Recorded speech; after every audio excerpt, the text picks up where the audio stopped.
우리가 아는 대로 모세는 출생부터가 기구하였습니다. 그는 노예로 있던 부모의 스라에서 태어났기 때문에 가나안 땅이 아닌 애굽에서 태어나게 됩니다. 히브리인이 노예로 전락해서 극심한 고통을 겪고 있던 때였습니다. 특별히 히브리인의 수가 급격히 늘어나서 바로 애굽이 위기를 느끼고 있었습니다. 이러다가 인구의 비율이 역전이 되어서 혹시 반란이 일어나지 않을까, 적이 침공했을 때에 그들의 편에 서지 않을까 하는 염려 때문에 바로는 혹독하게 명령을 합니다. 히브리 여인들이 낳는 모든 남자아이는 태어나는 즉시 나일강에 던져라. 모세의 어머니는 지혜를 써서 모세를 몇 달 동안 집에서 키웠습니다마는 새어나가는 울음소리를 막을 도리가 없었습니다. 그래서 갈대 바구니를 만들어서 그 안에 모세를 넣고 하나님의 손에 맡기는 마음으로 나일강에 던집니다. 마침 목욕을 하러 나온 바로 공주의 눈에 띄어서 그녀에게 입양이 됩니다. 아이러니하게도 바로의 궁궐에서 공주의 아들로 성장하게 되는 것입니다. 그렇게 40년을 지내게 됩니다. 유모였던 어머니의 신앙교육과 아버지를 통해 내려오는 혈통으로 인해서 모세에게는 민족의식이 있었습니다. 장성한 모세가 동족들이 고되게 노동하는 현장에 갔다가 어느 날 자기 동족이 애국 관리에게 혹독하게 매질을 당하는 것을 목격하게 됩니다. 순간적인 분노를 참지 못해서 모세는 그만 애국 관리를 죽여서 모래밭에 묻어버렸습니다. 다음 날에는 히브리 사람끼리 싸우는 것을 보았습니다. 치근한 마음에 다가가서 이 먼 나라에서 서로 힘들게 사는데 왜들 이러느냐라고 말리는데 그 히브리인 중 하나가 대들면서 말했습니다. 내가 뭔데 우리를 참견하냐? 누가 너를 우리의 재판장으로 세웠냐? 너는 등 따시고 배부르니까 눈에 보이는 게 없냐? 왜 어제처럼 또 우리를 죽이려고? 모세는 아무도 모를 줄 알았던 자신의 살인이 들킨 것을 알게 됩니다. 그리고 이 사실은 실제로 바로의 궁궐에게까지 알려져서 바로가 체포 명령을 내렸습니다. 모세는 이 일로 인하여 궁궐에서 광야로 내몰리게 됩니다. 그렇게 초계와 같이 바람에 불려다닌 세월이 또 40년입니다. 그리고 여기에는 필연적인 하나님의 섭리가 감춰져 있었습니다. 그는 광야에서 이방 제사장인 이드로 집안의 딸과 결혼하게 되고 볼이 서말만 있어도 안 한다는 처가살이를 하게 됩니다. 그렇게 양떼를 물면서 처가살이하면서 세월을 보내던 아무 생각 없이 바람 부는 대로 날아다니는 지푸라기처럼 살던 모세에게 어느 날 신기한 광경 하나가 눈에 들어오게 됩니다. 하나님의 산이라고 불리는 호렙산에서 이상한 광경 하나를 목격하게 되는 것입니다. 모세가 하나님 만나는 이 유명한 장면은 두 가지 메시지를 담고 있습니다. 먼저 이야기는 이스라엘 공동체가 지금 어떤 상황에 있는가를 보여주는 동시에 희망의 메시지를 전하고 있습니다. 여기에 등장하는 떨기나무는 미디안 광야에서 어디서든지 만날 수 있는 흔한 잡목입니다. 이스라엘 공동체 하나하나를 의미하는 것입니다. 민초들의 모습을 이야기하는 것이죠. 그런데 거기에 불이 붙었습니다. 떨기나무에 불이 붙어 있다고 하는 것은 이스라엘 공동체가 지금 극심한 풀무 속에 던져져서 고난을 겪고 있다는 뜻입니다. 하나님은 지금 그 이야기를 모세에게 하십니다. 왜 그러셨습니까? 하나님은 그들을 구원할 도구로 모세를 계획하셨기 때문입니다. 모세는 이 상황이 무슨 뜻인지 정확히 보아야만 했던 것입니다. 떨기나무는 이스라엘 공동체, 그리고 거기에 붙어있는 불은 그 공동체가 얼마나 극렬한 고통을 지금 겪고 있는가를 나타내는 것이었습니다. 적어도 소명을 받은 사람은, 하나님의 백성들은 이 고통 가운데 가득한 어둠 땅을 볼 수 있는 열린 눈이 있어야 됩니다. 그래야 소명이 불일 듯 일어나서 새롭게 갱신이 되는 것입니다. 하나님 모세에게 그것을 보여주셨습니다.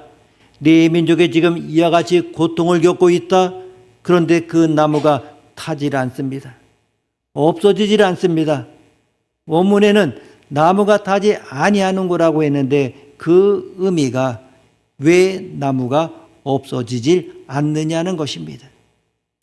불이 붙게 되면 나무가 없어져야 할 터인데 없어지지 않는다고 하는 것입니다. 이 말이 무엇입니까? 비록 그들이 지금 환난을 겪고 고난을 겪지만은 하나님의 백성들은 아주 멸망당하는 법은 없다. 그들은 언젠가 반드시 회복될 것임을 암시하는 것입니다.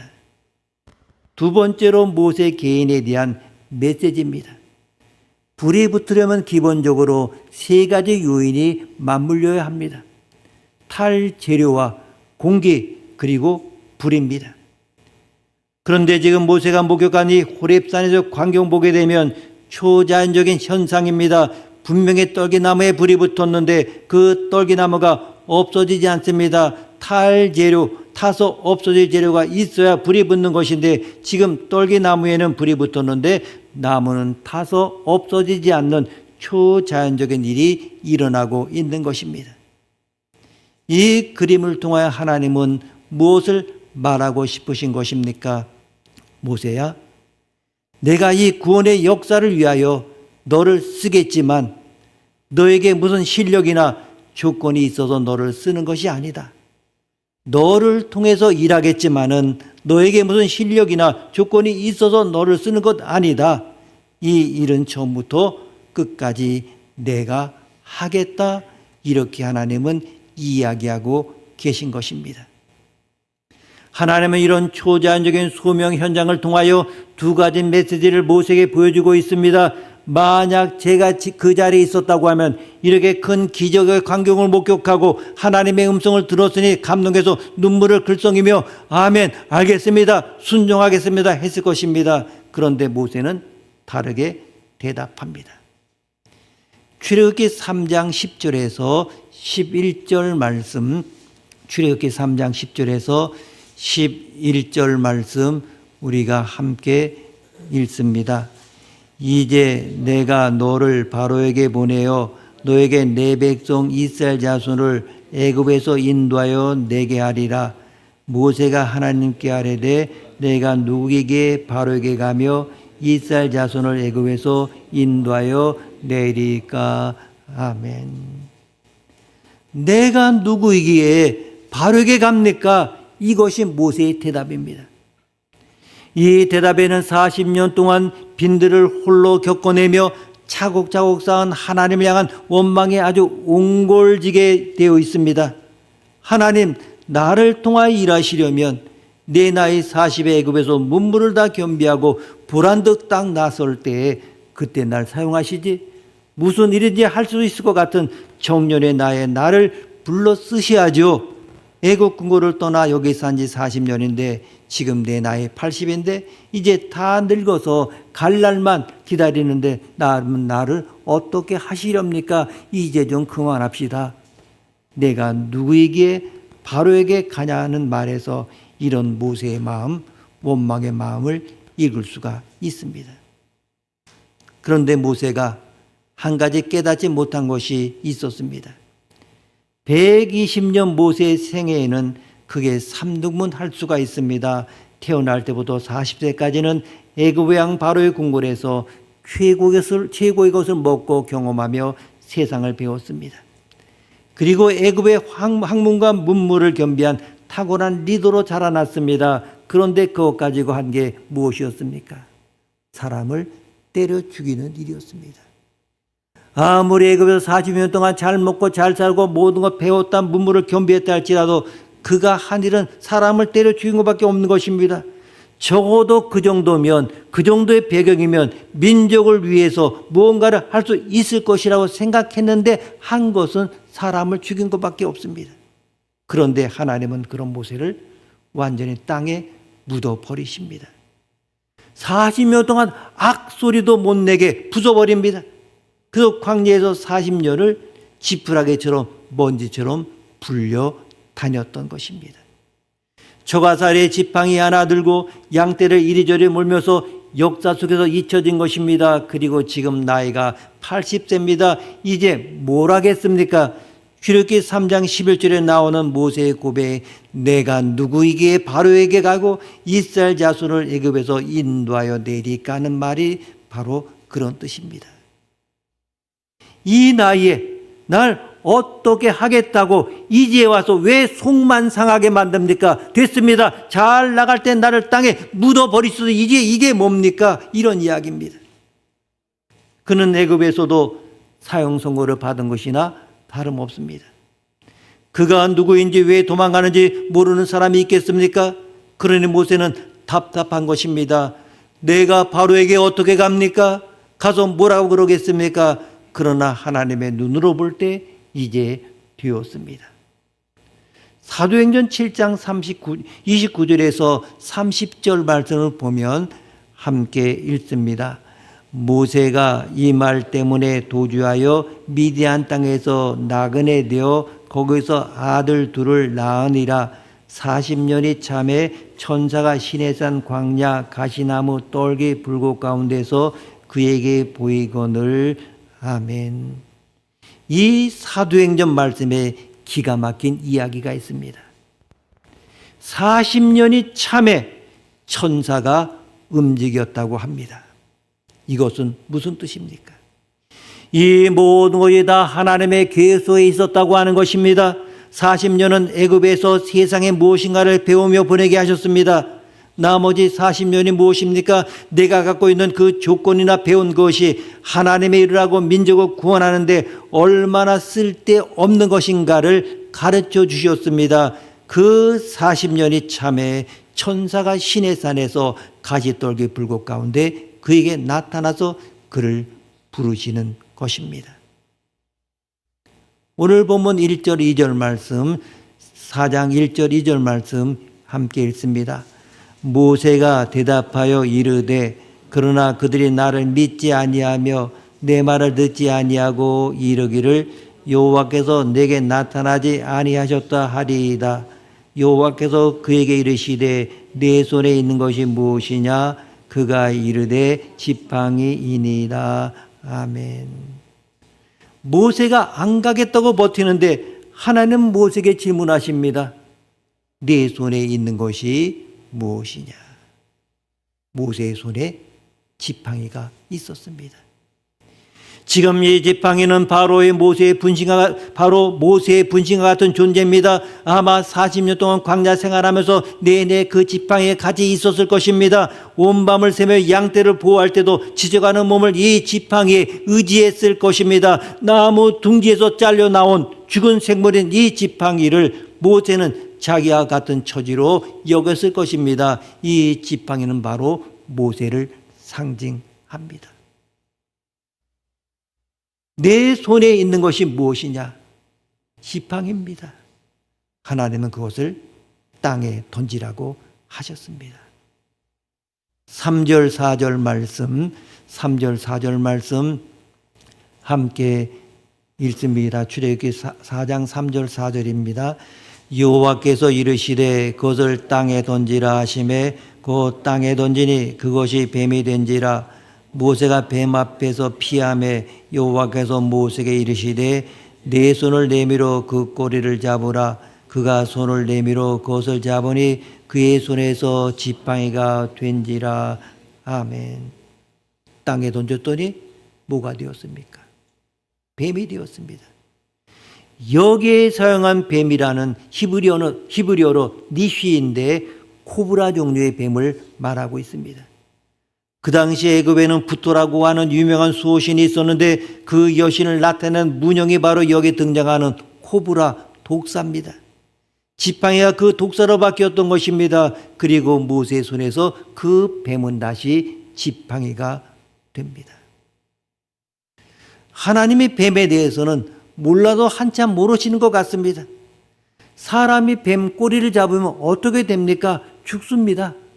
이건 독산이 더 말할 것도 없습니다. 그러니 뱀은 절대로 꼬리를 잡아서 안 됩니다. 머리, 바로 목덜미 쪽을 딱 잡아야 제압할 수가 있습니다. 그런데 지금 하나님은 꼬리를 잡으라고 하십니다.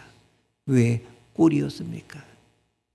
꼬리의 반대 개념은 머리입니다. 창세기 3장에 보게 되면 아담과 하와는 뱀의 유혹에 넘어가 범죄를 저지르고 타락합니다. 그때 하나님은 그 뱀을 저주하셨습니다. 여인의 후손이 내 머리를 상하게 할 것이다. 여인의 후손이 누굽니까? 오실 그리스도를 이야기합니다. 예수 그리스도는 남자의 후손이 아닙니다. 여인의 후손은 정확하게 동정녀 몸에서 태어나신 예수 그리스도를 이야기하는 것입니다.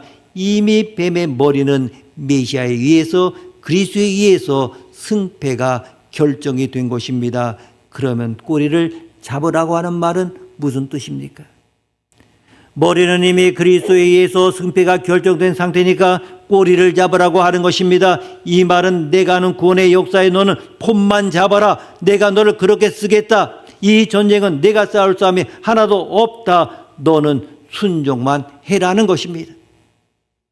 못 가겠다고 버티는 모세에게 이 징조를 보여주며 말씀하시는 것입니다. 이것은 성에 앉혀서 하나님은 아주 입체적으로 두 번째 말씀하십니다. 하나 보여주면 그냥 믿고 따르면 되지 않습니까? 그러니까 그것도 못 믿습니다. 이게 우리 인간의 모습입니다. 6절에서 7절 말씀, 출애굽기 6절에서 7절 말씀 함께 읽습니다. 여호와께서 또 그에게 이르시되 내 손을 품에 넣으라 하시매 그가 손을 품에 넣었다가 내어보니 그의 손에 나병이 생겨 눈같이 된지라.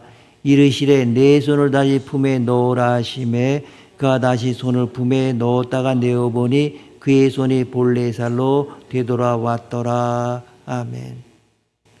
손을 어디에 넣었다가 뺍니까? 이 품에 넣었다가 꺼냈습니다. 그러니까 손이 나병에 걸렸습니다. 나병은 썩어가고 있는데 정말 감각이 없어 알지 못한다는 특징이 있습니다.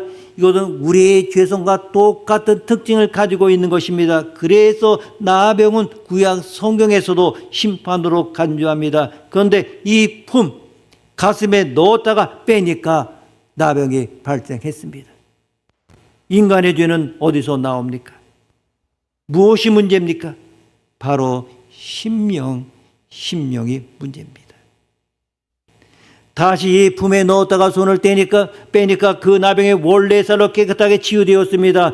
품에 넣었던 손에 나병이 걸리고 다시 깨끗하게 치유된 이 사건은 지금 거대한 불모의 시기를 지나며 고난에 빠져 있는, 심판에 놓여 있는, 죽을 수밖에 없는 이스라엘 공동체를 하나님이 어떻게 회복시키시고 구원하실 것인가를 보여주는 그림입니다.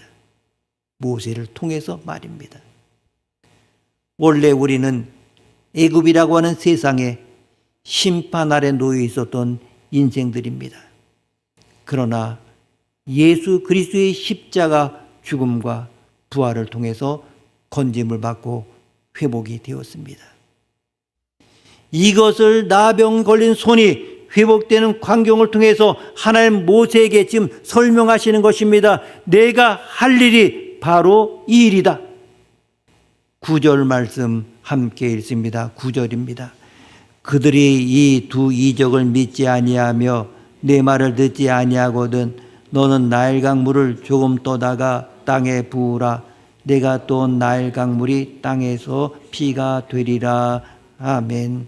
세 번째 그림을 보면 만약에 이루어져도 듣지 않을 때에는 나일강에 피가 되는 기적을 내 손에서 베풀 것이라고 하나님 말씀하십니다. 출애굽기 7장을 보면 실제로 나일강에 피가 되는데 이것은 하나님의 명령에 순종하지 않으면 세상은 결국 심판받게 될 것임을 설명하는 것입니다.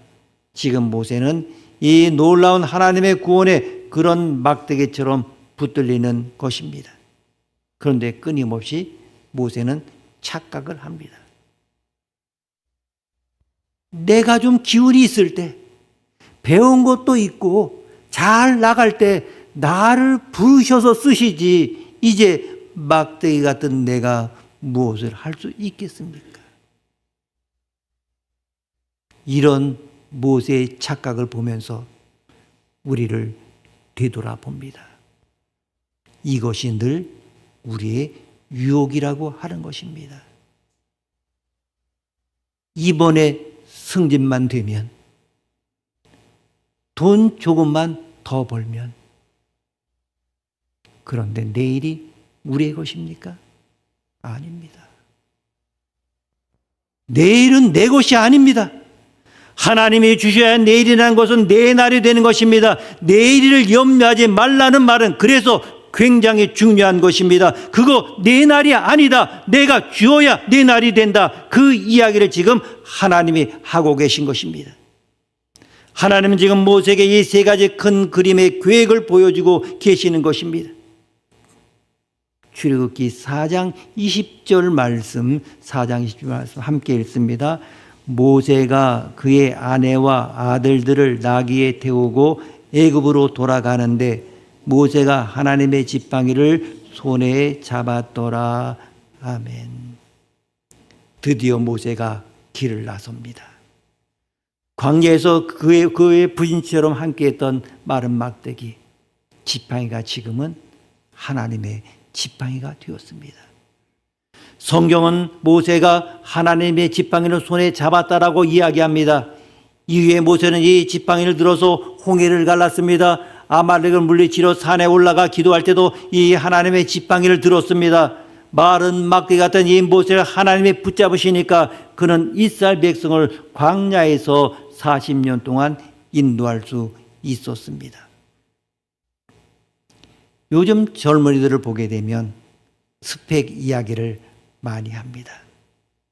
그래서 자기는 학벌도 시큰둥하고 뒷배경도 없고 연줄도 없다고 하는 자괴감에 빠지기가 쉬울 것입니다. 맨 땅에 헤딩한다는 사람들이 자조적인 말로 나는 아무 스펙이 없다 말합니다. 그런데 과연 그렇습니까? 아닙니다. 하나님이 우리의 최고의 스펙이십니다. 비록 마른 막대기 같은 존재들이지만 하나님의 그 인생에 다가오셔서 개입하고 붙드시는 순간 우리는 하나님의 지팡이가 됩니다. 수많은 하나님의 구원의 역사에 쓰임받는 막대기가 되는 것입니다. 내가 막대기냐 아니냐 하는 것이 문제가 아닙니다. 사도 바울도 고린도 후서에서 이렇게 고백했습니다. 고린도 후서 4장 7절 말씀, 4장 7절 말씀 함께 읽습니다.